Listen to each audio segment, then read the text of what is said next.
Hi, Hi. this is Tori Conconi, and Tori is going to be telling us a little bit about this program that her family has launched. And um, fun fact is that Tori was in my grade one class in 1998 or 99. We can't figure that out, but we're not going to look back. We're going to look forward. Yes. So go. So Tori, tell us a little bit about what you've started. Yeah, no, thank you. Thank you, Ruthie, and thank you, Paige, for having me on to talk about this. My family foundation, the Conconi Family Foundation, typically does um, granting and campaigns supporting provincial needs, kind of associated with a theme. We just finished a theme related to supporting our youth in the province, and we've been transitioning into a theme supporting seniors in our province, and they take like eight years. We don't do traditional granting and support through applications, but rather we go out and do our own research.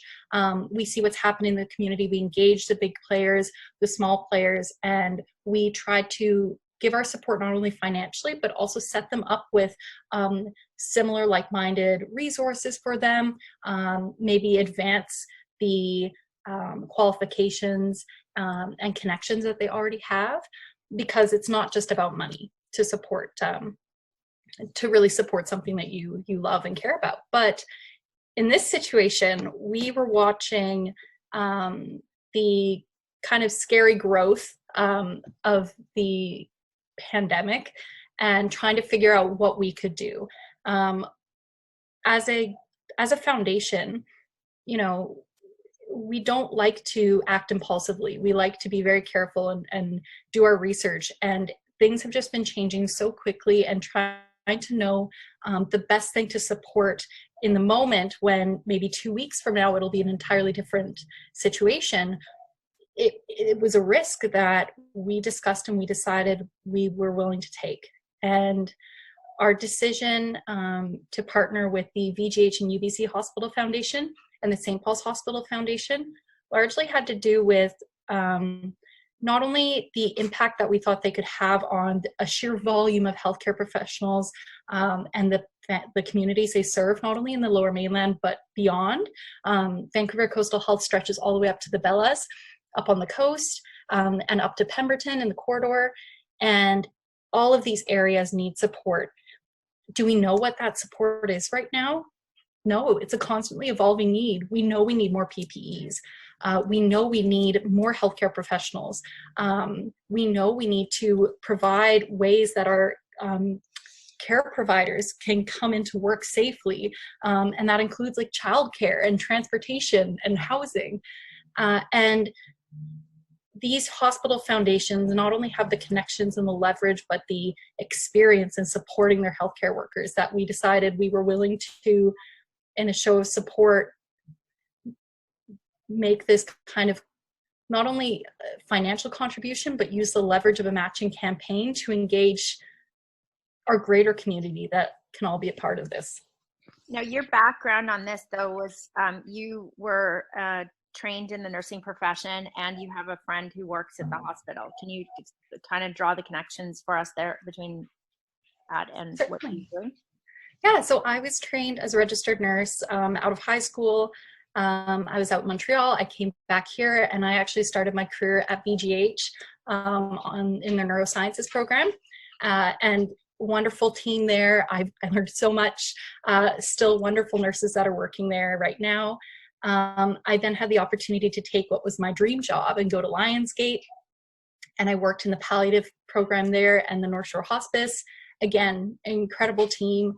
And I'm now working as an informaticist, kind of supporting the transition to an electronic health record. So I've got not only just my one friend that was my motivation in this campaign, but I see the impact this is having on healthcare professionals everywhere. That being said, my best friend Courtney was actually my roommate up until about a year and a half ago.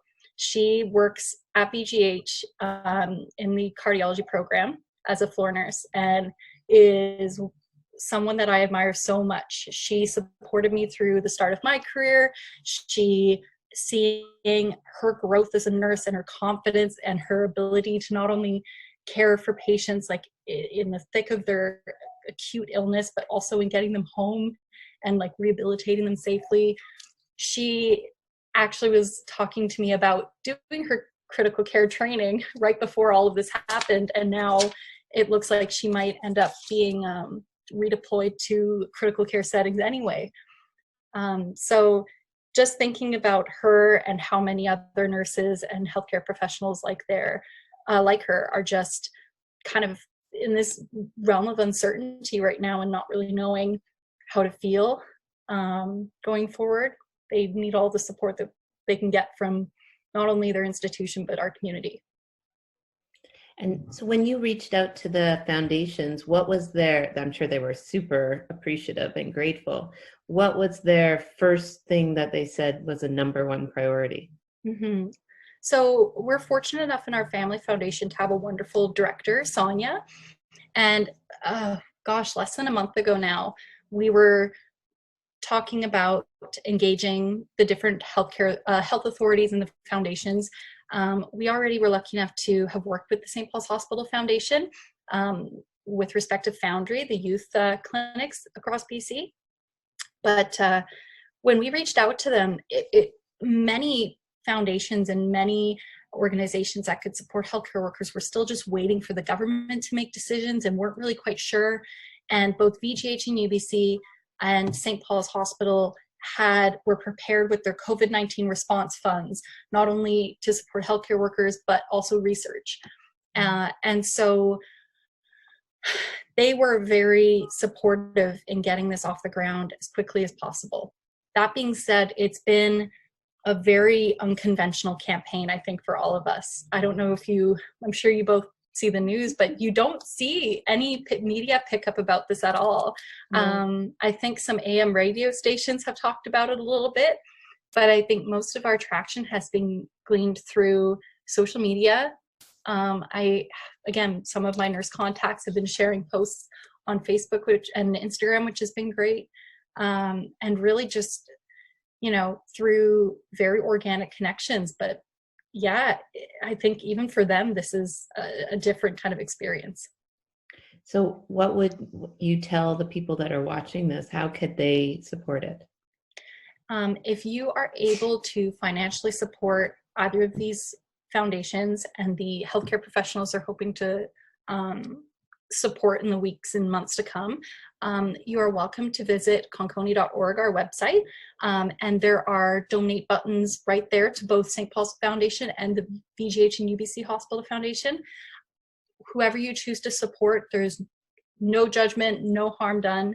And even if you don't support through our campaign, which is still matching funds up to $500,000, which if we reach that goal means over $1 million goes to these two foundations.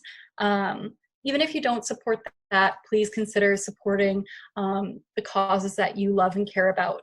And if you can't financially support right now, which again, this is a really scary time for everyone, right? Just doing your part by staying home, staying safe, staying physically distant. That's the most we can ask of anyone, right? Mm-hmm. Mm-hmm. And then just lastly, we actually spoke with an ER doctor at St. Paul's. And what was, I guess, surprising to us is they seem very organized. They're practicing drills and practicing how to put on and off the protective gear, but they said it's quiet. So what are your nursing friends saying? Where are they, and what is it different? What are the differences? So I actually think that's one of the best things to hear, is that it is quiet in the hospital. I've been at Lionsgate recently supporting the rollout of virtual health there, because what we're trying to do is just keep people out of the hospital for as long as we can safely. We are in such a privileged position in BC to have been able to flatten the curve to the extent that we have, so that our health authorities can actually prepare, just like the physician that you spoke to. Everywhere, every nurse, physician, even in my own field, everybody's preparing for redeployment, improving and reaffirming their practice that they already know. And yes, it is very quiet in the hospitals right now. And it's a very good thing. This calm before the storm is so necessary and welcome. And behind the scenes, there is some incredible work happening on the part of our health authorities to be able to appropriately meet the needs, whatever they end up being. And then can I get your perspective? Because my fear is that this flattening of the curve, the message that everyone's getting, we're positive or positive, will cause somewhat of a relaxation of people's diligence and commitment to social distancing and staying at home. So what would you tell us? I would definitely say that this is not to flatten the curve does not mean that we are in the clear. It means that we are just keeping the present situation manageable. You look at places like New York, even Quebec, unfortunately our own country, that they were caught off guard with a sheer influx of cases that they just weren't able to support. And what we're doing right now by flattening the curve isn't going back down to zero. We're keeping it very steady and safe because that's all we can afford right now in our hospitals. I would say that it is up to every single person to find reasoning and meaning in maintaining these really difficult practices. I'm separated from my whole family. I've got family over on the island that I would love to see this weekend.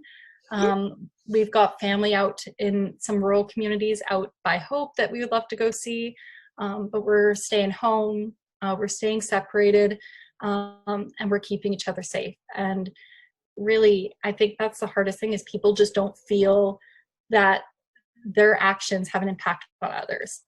We're so used to going about our day-to-day life, and it's sometimes hard to really quantify the impact that you have just by keeping your distance. And I would just encourage everybody, I guess, to find their own personal motivation to keep this up. And just to finish, thank you so much, Tori, is everybody sees a different silver lining. Mm-hmm. And I'm curious what yours is. In this experience? Yeah. Like our lives are going to change after this. They're already changing. This is going to reshape so many parts of our society. And I think what we're really seeing is that adaptability and resilience is so key in being able to not only support yourself in times like this, but those around you. We look at small businesses that have transitioned their models so that they can keep, serving 3-course meals, but by takeout service. And I've got friends that are self-employed that have, taken what was a hobby, sewing masks, and are now being able to sell those or give them to those that need them. It's incredible. We're seeing this is such a time for us to really reflect as a society on what's important and what we're capable of. And I think that if we're able to come out the other end stronger and more confident, not only in our individual abilities, but us as a community to weather a storm like this, we'll be all the better for it. So great. I think you are so amazing, and I think it's because you had Ms. Kraft as your grade teacher. I mean, it definitely left an impression. Hey, it was I stuck around for quite some time after that. So clearly I was lucky. Fantastic. Well, great to meet you so much. Yeah, no, thank you for having me on.